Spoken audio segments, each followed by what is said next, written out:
here in the STOL CH 750 Super Duty once again, and I'm Sebastien Heintz with Roger Dubbert here. Hello, guys. And we're going to be going up for a flight, basically just enjoying the day and updating you with what's going on at Zenith. And well, I'll let Roger take over. Here we're in the Super Duty, of course. I'm going to do a run-up and before we go flying. Yeah, we're going to do a run up here. We're in the 750 Super Duty. We have the Titan 375. It's 205 horse engine, so we're starting to actually sell these engines also too, besides the Continental, Lycoming, and some other engines. Yeah, they've turned out to be pretty popular, haven't they? Yeah, and their lead time is not as long as some of the others too, so that's something to note about. All right, we're going to run out about 1600. Check our ignitions. And of course, we've got the unpanel in here, and of course shows all our engine, flight, and nav info on here. Controls clear and free. We're going to lower the flaps a little bit, about half, for a little shorter takeoff. Fuel, got the fuel on both, about 16 each. Doors locked secure, and seatbelts. And doors. And doors. I'm glad you're doing them. But that's the reason we have checklists, right? Yes. So we're gonna. Seatbelt is good. We're gonna let it warm up just a little bit more. Notice the brakes a little bit spongy, but it's still got brakes. So. Oh yeah. And we're just gonna do a normal short takeoff, and what I like to do is have it about 75% stick back, which is about halfway between neutral and full, and add power. And nose comes off fairly quickly, and once the nose comes off, then I go forward with the stick a little bit, and then add the rest of the power, and then just let it fly on off. Wonderful, yeah. And I've I've done it different ways. I've had the stick all the way back, and I've had stick forward, keep all three wheels, and then pull back and lift off. And it's different techniques, but the takeoff distance is just about the same. That's it, and quite frankly, it's all very short. Yeah, it is. Especially today, we'll see. It's a cool day. I'm always really impressed because as soon as your stick is back, you're basically airborne. Right at that point. Right. But if you're flying in the bush, you want to get that nose off as quick as possible. Absolutely. Alright, starting to go up slowly today, but it's been inside, so at least everything's not cold. And approach looks clear. Mexico, traffic Spermo 750 Yankee November is going to be departing runway 18. Will be a local flight to the North Mexico. Alright, so stick all the way back, go about 3/4 there, brakes, power, release. Nose comes up, go forward with the stick. Little crosswind there, so add a little bit there. Yeah. Again, wow, that's short. With the two of us on board, it's probably not going to win us STOL competitions, but that was still, I don't know, 100 feet, 150 feet, I don't know. It's you don't have time to look at the airspeed. At that point, you're just going by feel or experience. I hate to say that, but it just happens so quick, you just don't have time. Yeah, you certainly don't want to be looking too much at your panel at those times. You want to be looking out and about, no doubt about it. Got a bird there. Yeah, well. Oh yeah, he's not afraid of us, is he? No. He figures he is right away. That's a nice, cool morning clear. Yeah. This is really the best time of the year to fly, I find. And of course, the fields have all been harvested, so these are all wonderful runways. Beautiful time. And so we're in November already. Can you believe it though, Roger? I know, it's year 23 too, I know, so we're creeping on 24. I know. I was just doing my inspection, condition inspection on my 701, and I really didn't realize it's 25 years, it's going on 26. Oh really? 25 years, yeah. You see, you should kind of do a write-up or a video on the 701 over the years, what you've done, what you've changed, the areas that you have maintained. Because it's on the one hand it's getting to be an old airplane, on the other hand it's still a very relevant airplane. It is. And I know at the factory we've been doing a lot of work behind the scenes with the 701. updating the kit and so forth, and we'll be finally ready to start shipping those. And so, and we'll be talking a lot more about that soon as well. But the 701 design still continues to be a very popular light aircraft design. So we have a workshop this week, our November factory hands-on workshop, and I think we have a small group, but still it's always nice to have the workshop experience at the factory.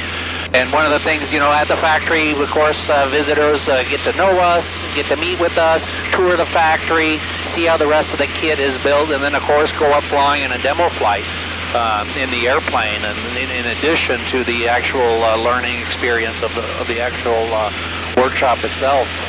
Yeah, I strongly recommend it. It's definitely not needed anymore with the matched hole, but there's a lot of terminology and other things that you would not learn just sitting at home building the rudder yourself and continue to the next section. Yeah, absolutely. And like you mentioned, it's not needed, but that's even more reason to go out and to learn what is the kit like. Right. Even though it's to teach you that you don't really need to take a class for it, but you know, coming out, you know, buying a kit is it's a big decision, and you know, coming out to the factory at least once to you know, to meet with us, learn more about building, and then of course, like I was saying, flying, and then just, you know, really learning about the tools, how to use them, and so forth. It'll save you time and energy later on as you start building the airplane. So again, yeah, I highly recommend it. Same as you were saying, isn't it? Right.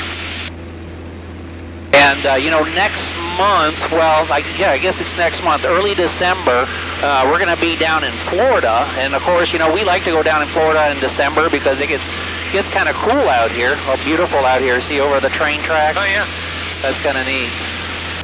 And but we'll be heading down to Florida, and we're going down to Central Florida this time. We're actually going to be back on the Sun and Fun campus, they call that, right in Lakeland, Florida. And our friends at Sun and Fun are co-hosting it with us. We'll be hosting the workshop. We did this a few years ago during COVID. They had the I can't remember what they were calling it. We did, yeah, the winter flying fest or something like that. We had held a workshop down there, and just good people down there. And the nice thing is, you're right on Sun and Fun. They've got the museum right there, great airport.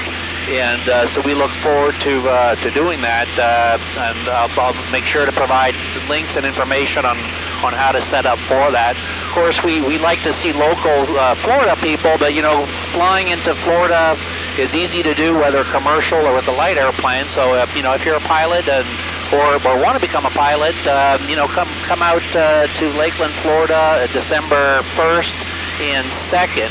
Now, the workshop itself, it's mainly become a one-day experience, hasn't it, Roger, in terms of the actual work? It is. I mean, definitely you can build, you know, the rudders in one day, but, you know, it's nice to, you know, relax, take your time building the rudder. So I don't want you to rush, thinking you know, can build it one day and have to rush through. Yeah, you know, and I always tell folks, you know, about the rudder workshop, it's you know, sure, it's about getting the rudder done, but it's a lot more than that. You're there to experience it, to learn, and so forth. So you don't want to rush your learning experience either. And then on the second day, and I know a lot of people will be done with the rudders on the first day, but on the second day, finish the rudder. But we'll also be holding like the Zenith regional fly-in, and we're going to be inviting all the local Florida people that are flying their Zenith, and there's quite a few of those guys. Fly out to Lakeland and you know, just have a nice gathering of like-minded folks. We did that last year. Last year's workshop we did in Lake City, Florida. At Wheels and Wings, Herman and Amy were the hosts of that. And this year we're going a little farther south, could be a little bit warmer too. But, you know, have folks come out, show the airplanes, and then hopefully those of you guys that are flying in for the workshop, we may be able to get you a demo flight in the airplanes there as well. So definitely look forward to that.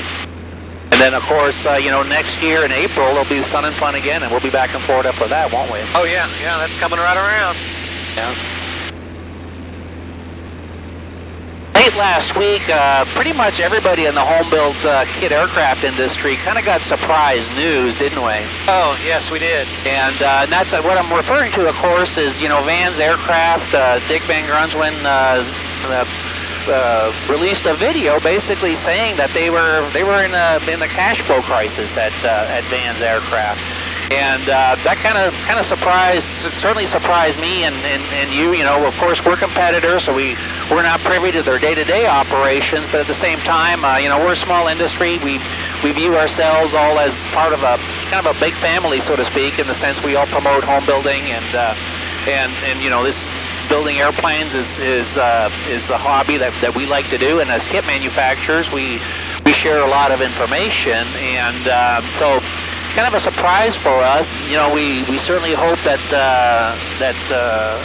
you know, they have a quick recovery of whatever the issues they're working through, and if not, that whatever form that they're able to continue on to support builders, and because, you know, we're like I mentioned, you know, we're all in this together. You know, we enjoy competing with them, you know, at Oshkosh, Sun and Fun, and all the other shows, and right. And with all the builders, you know, we get a lot of customers that have built RVs before, and I know some Zenith customers go on to build Zenith aircraft. You know, as you know, the different airplanes, different needs. You know, we obviously specialize. A lot of birds out today, aren't there? Yeah, I thought that was an eagle there. Yeah, I think some kind of a hawk or something, a big one. So, you know, and at Zenith, you know, we certainly don't see those problems happening at all. You know, we're again a smaller organization, and you know, I literally grew up in this business, and I credit my dad on the management side of it. You know, he always taught me to run the business, you know, very conservatively, if you will. We don't use customer deposits for operations and things like that. And then again, business overall has been good. I think 2023 overall for aviation has been a good year, especially light aviation. We saw the announcement also of Mosaic at Oshkosh, and we'll see that probably coming out next year. And that has a lot of potential, I think, to make it easier for folks to build and fly airplanes. So, which is why we're really quite supportive of that. I think, you know, the overall safety of amateur build airplanes continues to get better. I think this year's been a good year. People are getting trained and operating their airplanes in a responsible manner. Love to see that. And at the same time, I do think the market's growing as well. I think you know, our sales are strong and continue to be strong, and you know, things like the workshops and so forth. We always love introducing new builders to home building. You know, I know some of the problems with Zenith aircraft were actually manufacturing related. With they had some laser cut parts that were creating problems, as well as some outsourced quick build kits.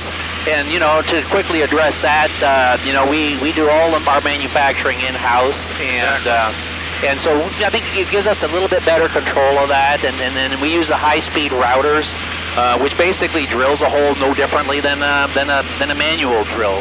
And so issues like that we can thankfully avoid, and always on the lookout for that.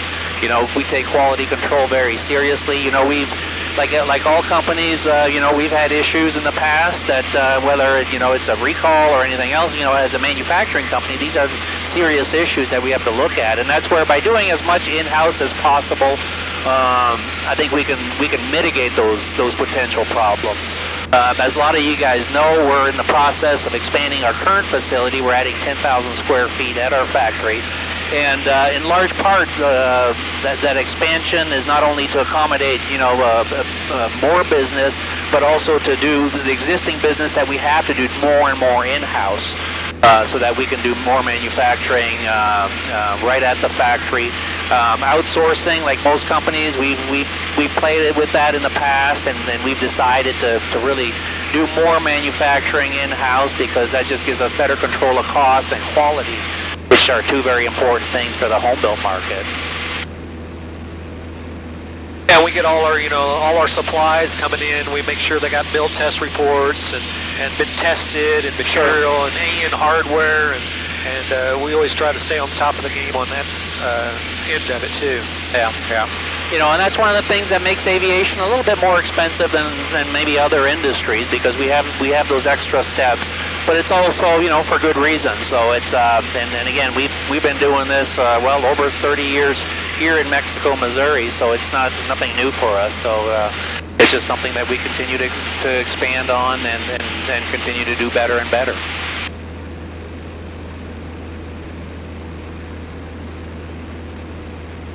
It's a beautiful day out, but surprisingly bumpy, isn't it? It is, yeah. If we'd go up a couple hundred more feet, it would probably be smooth, but yeah, get above that haze layer a little bit, but it's always nice to fly low. You can see everything. And we're not really flying that low. We're 1,000 feet.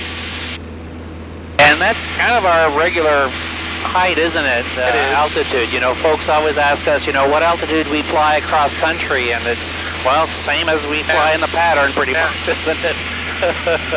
Of course, sometimes, you know, the winds are different, and sometimes we'll take advantage of that.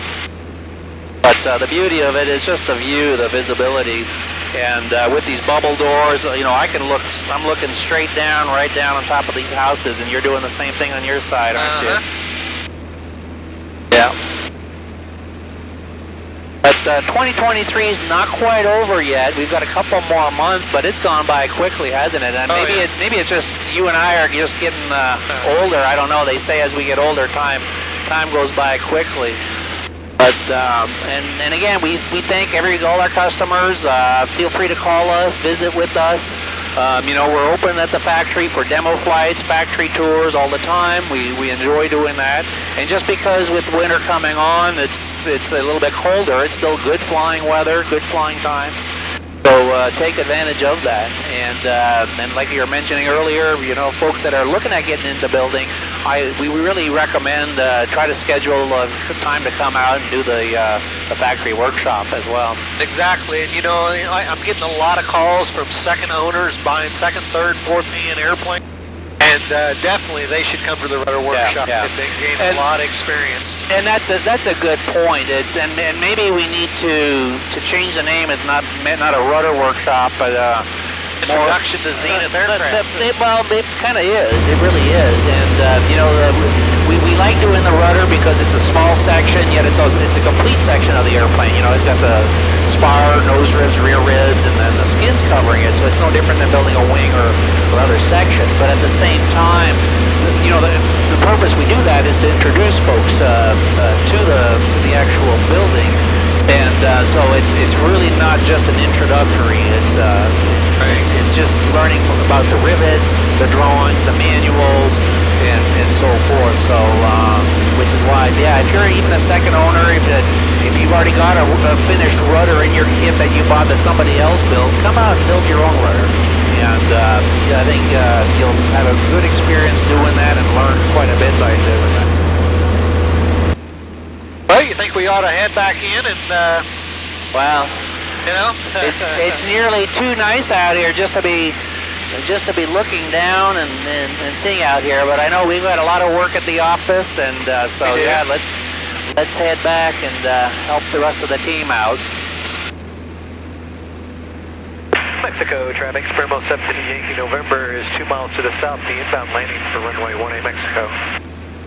Alright, well let's get the weather and wind. Weather observation 1617 Zulu, weather, wind 190 at 10, visibility 10, clear below 12,000, temperature 3 Celsius, dew point -5, altimeter 3046.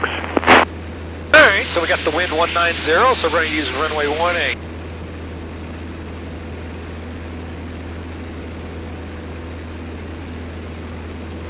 Okay, let's do gas, undercarriage, mixture prop, seat belts. Everything looks good. And Mexico traffic, Springville 750 Yankee November is about 1 mile south, the inbound landing, or enter your left downwind for runway 18 Mexico.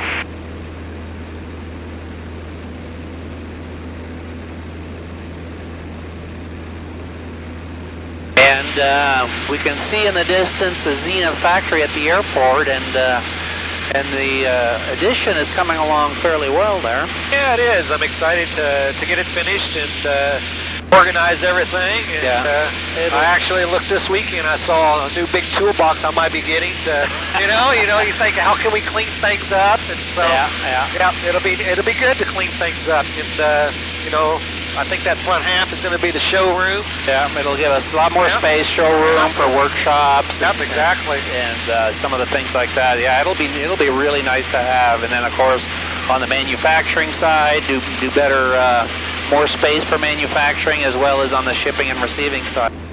Alright, we're going to bring back power a little bit, and then we got to bleed off the speed till 75, so we'll bring up the nose just a little bit, and we're going to deploy just a little bit of flaps and start our descent.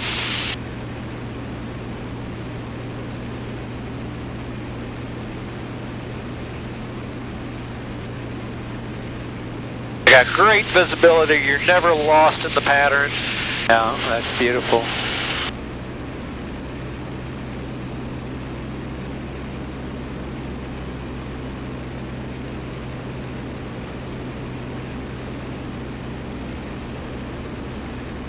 You can definitely do a very tight pattern, but just doing a normal pattern to show everybody a technique. You can slip it, you can lose a lot of altitude or land short, but even just a normal landing, you're almost landing the same distance as trying very hard in like let's say a Cessna or something that you're trying to land short. It looks impressive, but this airplane just lands. Yeah. It doesn't take much room to land it. That's so true. Alright, we're getting lined up with runway 18. Mexico traffic, Spurmo's turning final, runway 18, Mexico. And we'll deploy the rest of the flaps, which is 15 degrees. It's the full length, they're called a flaperon.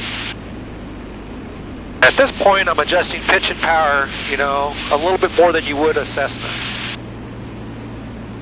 And you're coming in a little steeper as well. A little steeper. So. But it's not extreme. No, no.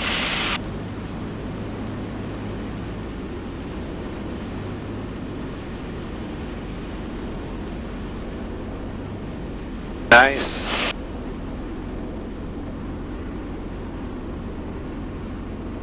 What the like? That's that cold air. It just wants to float yeah. and float and float, huh? Yeah, I haven't flown much in cold air lately, so. But it was so slow at that point. Oh yeah, your approach was, and that's the thing is, it was relatively slow, but you still had a lot of energy still in it because there's such cool air. Yeah. Okay, Mexico traffic, Spurmo 750 Yankee November is clear, 18 Mexico.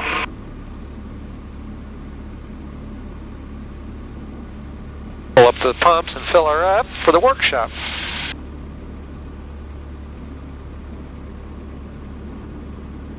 Well, that was a fun flight. Thank you, Roger. Yeah, enjoyed it.